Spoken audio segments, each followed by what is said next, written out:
கரெக்டா இருக்கு பத்தியா? உனக்கு கால் தட்டலமா நடக்க? இல்லக்கா, சரியா தான் இருக்கு. அழகா இருக்கு. தேங்க்ஸ்க்கா. ஆமா திவ்யா, சொந்தக்காரங்க யாரும் வரலையோ? வந்திருக்காவக்கா, எல்லாரும் ரெடி ஆயிட்டு இருக்காவ. சில பேர் டைரக்டா மண்டபத்துக்கே வரவேன்னு சொல்லிருக்காவ. அப்படியா? சரி. மாப்பிள்ளை வீட்ல இங்க வரவள மண்டபத்துக்கு வரவள? மண்டபத்துக்கு தான்க்கா வருவாவ.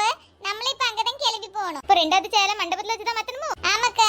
அதான் உங்களை ஹேர் ஸ்டைல் இப்பவே பண்ண சொல்லிட்டேன். இங்க நேரம் இருக்காது பத்தில.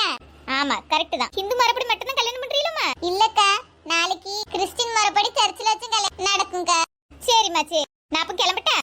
ஏன்க்கா கிளம்புறியே? மண்டபத்துக்கு வாங்க, என் கூட இருங்கக்கா. அப்புறம் நல்லா சாப்பிட்டுட்டு வீட்டுக்கு போங்க. அப்படிங்கியோ, என் பிள்ளைல வீட்ல விட்டு வந்திருக்கேன் பத்தியா? போய் கூட்டிட்டு வாங்கக்கா. சரிம்மா, நான் போய் வீட்ல எல்லா வேலையும் முடிச்சிட்டு டைரக்டா மண்டபத்துக்கு வந்துறீங்க என்ன?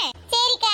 என்னனே நீங்க என்ன ரெடி ஆகாம இருக்கீங்க? வேலை கிடக்குமா, அதான் பாத்து கிடக்கேன். மண்டபத்துக்கு போய் தான் ரெடி ஆகணும். அப்படியா? சரினே, நான் அந்த வீட்டுக்கு போயிட்டு வந்துறீங்க. சரிம்மா, சீக்கிரமா வந்துரு. என்ன வேன் வருது பத்தியா? வேன்லயே வந்துரு மண்டபத்துக்கு. இல்லன்னா தனியா அலந்துட்டு கிடக்கணும்ல. சரினே, இந்த ஓடியாரு. இப்பதான் எம்மா பிறந்த மாதிரி இருந்து அதுக்குள்ள கல்யாணம். அவளை விட்டு எப்படி தனியா இருக்க போறேன்னு தெரியலையே. அம்மா அழுதுகிட்டு இருக்கா. எப்பா இன்னைக்கு கல்யாணம் ஆன பிறகு நான் உங்க கூட இருக்க முடியாதுலப்பா. நாங்க எப்படி தனியா இருப்பேன்? அழாதம்மா, இன்னைக்கு இல்லனாலும் என்னைக்காச்சும் கல்யாணம் பண்ணி தானே ஆகணும். இது உனக்கு நல்ல வாழ்க்கை. நாங்க நல்லா பாத்துக்கிடுவாவ சரியா? இந்த வீட்டுல இத்தனை வருஷமா நீ கஷ்டப்பட்டுட்டா. அங்க போய் நல்ல வாழ்க்கை வாழணும் என் பிள்ளை. அங்க எவ்வளவு வசதி இருந்தாலும் நீங்க இருக்க மாட்டீங்களேப்பா. அழாத மக்களே, அப்பா அடிக்கடி வந்து நீ பாக்க என்ன. சரி. அழாதம்மா, கண்ணை தொடச்சுக்க. என்ன திவ்யா அழுதுட்டு இருக்க? கல்யாணம் வேண்டாமா? என்னம்மா இப்படி பேசிட்டீங்க அபசகுணமா? ஐயோ இல்ல சங்கு அங்கிள், அழுதுட்டே இருந்தாலா?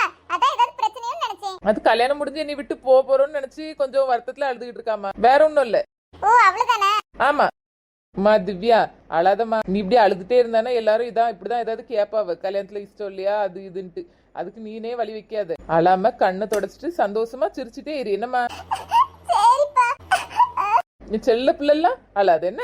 அப்ப வெளியே எல்லா வேலையும் பாக்கேன். வண்டி வந்தோன்னு கிளம்பிடுவோம். என்னம்மா?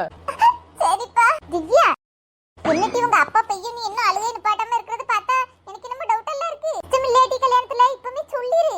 எதையாவது சொல்லி நான் உனக்கு உதவி பண்றேன் கல்யாணத்தை நிப்பாட்ட. அப்படிலாம் இல்ல சோனி. தைரியமா சொல்லிட்டி. நகை ஏதாவது கேட்டு குடும்பப்படுத்தினாவளோ இல்லனா மாப்பிள்ளைக்கு ஏதாவது கேட்ட பழக்கம் இருக்கோ? ஏன் இப்படி அழியா? அப்படிலாம் ஒண்ணும் இல்ல. கல்யாணம் முடிஞ்ச பிறகு உங்க அப்பா விட்டுட்டு போகணும்ல, அதான். அவ்வளவுதானே? சரி சரி அழாத. ஏதாவது ஒரு சாக்கு கிடைக்கும் இவ கல்யாணத்தை நிப்பாட்டிட்டு நம்ம மனமடை ஏறலன்னு பார்த்தா நடக்குமான்னு தெரியலையே. இவ்வளவு அழகா ரெடியா இருக்கும். யாராவது வருவா ரெண்டு போட்டோ எடுத்தார சொல்லலான்னு பார்த்தா ஒரு ஆளை காணோம். எல்லாரும் தின்னுட்டு இருப்பவளா இருக்கும். ஒரு ஆளை காணோம். இப்ப எதுக்கு இங்க வந்து நிக்க? வீட்டுக்குள்ள ரெண்டுதானே. ரெண்டு போட்டோ எடுக்கலாம் நீங்க நின்னு பாத்துக்க. நல்ல டெக்கரேஷன் பண்ணிருக்கவல்ல, அதான் யாராவது வர போனை கொடுத்து போட்டோ எடுக்க சொல்லலான்னு பார்த்தா ஒரு ஆளை காணோம். ஏன்க்கா அத்தாண்ட தள்ளி இருக்க வேண்டியதானே? நம்ம தலையில எங்க அப்படிலாம் எழுதி இருக்கு. ஒவ்வொரு வீட்டுக்காரனும் என்னம்மா பொண்டாட்டி அழகா வர்ணிச்சு போட்டோ எடுத்து கொடுக்கானுவே.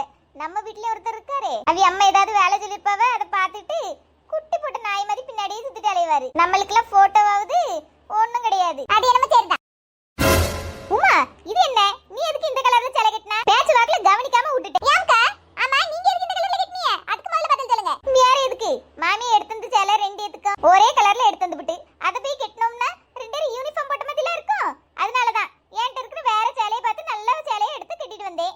ஆனா நீ எதுக்கு இதே மாதிரி கலர்ல ஒன்னு எடுத்து வச்சிருக்க? நானும் அதுக்கு தான் வேற சேலை கட்டலாம்ட்டு மாமியார் எடுத்து வந்து சேலை கட்டாம இந்த சேலை கட்டினேன். ஒரே கலர் சேலை கட்டினா என் பர்சனாலிட்டி என்ன ஆவறது? உங்களோட எல்லாம் நான் வித்தியாசமா தெரிய வேண்டாமா? அதனாலதான் என்கிட்ட இருந்த இந்த அழகான சேலை எடுத்து கட்டிட்டு வந்தேன். பார்த்தா நீங்களும் அதே கலர்ல எல்லாம் மாட்டிட்டு வந்திருக்கீங்க. நீ எல்லாம் பர்சனாலிட்டி பத்தி பேசாத. என்ன எனக்கு இருக்க அழகுக்கும் அறிவுக்கும் என்ன குறைச்சலுங்க? எனக்கு எங்க அம்மா எப்பவுமே நீ அழகோ அழகுன்னு தான் கூப்பிடுவாவ, அறிவோ அறிவுன்னு தான் கூப்பிடுவாவ. என்ன என்கிட்ட இருக்கிறதாச்சே. உங்க அம்மா பேச்சு நம்பி நம்பி தானே இப்படி இருக்கா. ஒரே மாதிரி இருக்க கூடாதுன்ட்டு மாமியார் எடுத்து வந்து சேலை கட்டாம வந்தது ஏன் தப்பு தான். கடைசில இப்ப பார்த்தாலும் ஒரே மாதிரி பிங்க் கலர் தான் மாட்டிட்டு வந்திருக்கா. ஏதோ கொஞ்சம் வித்தியாசமா இருக்கு. சரி நீங்க செய்யலாம் சொல்லாதீங்க. நேரம் இல்ல இப்போ. இல்லனா போய் வேற சேலை மாத்திட்டு வந்திருப்பேன். யார் என்ன கலர் சேலை கட்டினா நம்மளுக்கு என்ன? யார் பர்சனாலிட்டிக்கு இந்த ஊர்ல யாருமே நிகரே கிடையாது. நீ கவலைப்படாத உமா. இருக்கிற ஹைட்டுக்கும் கலருக்கும் இவ பேசுற பேச்சோ ஒரு பையில காணோம் போட்டோ எடுக்கிறதுக்கு. இதுக்கு தான் சீக்கிரமாவே ரெடி ஆக கூடாது. எதையாச்சும் போய் திம்ப முதல்ல. போட்டோகிராஃபர் வந்த உடனே 4-5 போட்டோ பிடிச்சாதான் எனக்கு நிம்மதியா இருக்கும். கல்யாண வீடு தானே, ஒரு பரபரப்புன்னு இல்லையே. எங்க போய் தொலைஞ்சாவே எல்லாரும் இல்ல. எல்லாரும் பரபரப்பா இருக்கிறதால எனக்கு தான் ஒருத்தர் கண்ணில் பட மாட்டேங்க. மொத்தத்துல இனி போட்டோ எடுக்கிறதுக்கு இந்த ஊர்ல ஒரு பய காணோம். ஆமா ஆமா, டக்குன்னு கிளம்பணும். நீங்க எங்க இருக்கீங்க? ரைட் எடுங்க. அடிச்சுக்கிட்டு ஏங்க சீக்கிரங்க. வாங்க வாங்க, ரைட் எடுத்துட்டீங்களா? அதே பக்கம் ஸ்ட்ரெயிட்டா வந்துருங்க. அந்த நிக்க ஏங்க என்னாச்சு இப்போ உனக்கு? எதுக்கு ஏங்க நோங்கன்னு கிடக்கா? போட்டோ எடுத்துதாங்க. போட்டோ எடுக்கணுமா? யார? என்னையதான். உனக்கு அறிவு கிருவி இருக்கா இல்லையா? போட்டோகிராஃபர் மண்டபத்துக்கு தான் வருவாரு. அங்க எவ்வளவு வேணுமோ அத்தனை போட்டோ எடுத்துக்க. அது தெரியுங்க. மண்டபத்துக்கு போறதுக்குள்ள பண்ண அலங்காரம்லாம் ஓரளவுக்கு கலந்துரும் பத்தியா? இப்ப எடுத்தேன்னா எப்படி நல்லா ஃப்ரெஷ்ஷா எடுக்கலாம். அது மட்டும் இல்ல, மண்டபத்துக்கு போகணும்னா உங்க அம்மா 1008 வேலையை சொல்லுவாவ. போய் இங்க நின்னு போட்டோ எடுக்க. அதனாலதான் இப்பமே என் போட்டோ செஷனை முடிச்சிடலான்னு பாத்துட்டேன். அதனால நான் நல்ல விதவிதமா போஸ் கொடுக்க, நீங்க விதவிதமா போட்டோ எடுங்க. செருப்பு பிஞ்சிரும் பாத்துக்க. ஏன் இங்க ஒவ்வொருத்தனும் தலை மேல வேலையை போட்டு ஓடி சாடி அலைஞ்சிட்டு கிடக்கா. இதுல இவளுக்கு போட்டோ எடுக்கணுமாம்ல? போட்டோ இந்த வீட்டுக்கு மூத்த மருமக தானே நீ? ஏதாவது ஒரு வேலை பாக்கியா? என்ன வேலை பார்க்கணும்? எங்க அம்மா தனியால கிடந்து எல்லா வேலையும் பாத்துட்டு கிடக்காவ. உனக்கு கொஞ்சமாச்சும் உதவி பண்ணணும்னு நினைப்பு இருக்கா? மாமியா கண்ணுல சிக்கன் என்ன சின்ன பணம் ஆயிரும் தெரிஞ்சுதானே அது கண்ணுல சிக்காம சுத்திக்கிட்டு இருக்கேன். பதில் சொல்லிட்டி. பாருங்க, நேத்து நைட் வரைக்கும் எல்லா வேலையும் செஞ்சுட்டு தான் படுத்திருக்கேன். காலையில இருந்து என்ன வேற சொல்லல, சொன்ன உடனே செய்யத்தான் செய்வேன். இது என்ன வேலை சொன்ன பிறகு செய்யறது?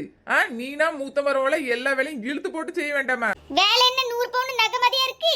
எல்லாம் அள்ளி இழுத்து போடுறதுக்கு. வேலை செஞ்சு பார்த்தா தான் அந்த கஷ்டம் தெரியும் உங்களுக்கு. ஏம்மா உன்ட்டெல்லாம் பியாச்சு கொடுக்க முடியாதுமா.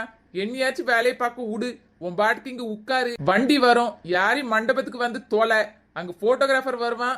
அவனை வச்சு எத்தனை போட்டோ எடுக்கணுமோ எடுத்து மாட்டிக்க. இப்ப இனி ஆளை விடு. ஏங்க என்ன கத்துக்கத்தினாலும் நான் வரமாட்டேன். ஏங்க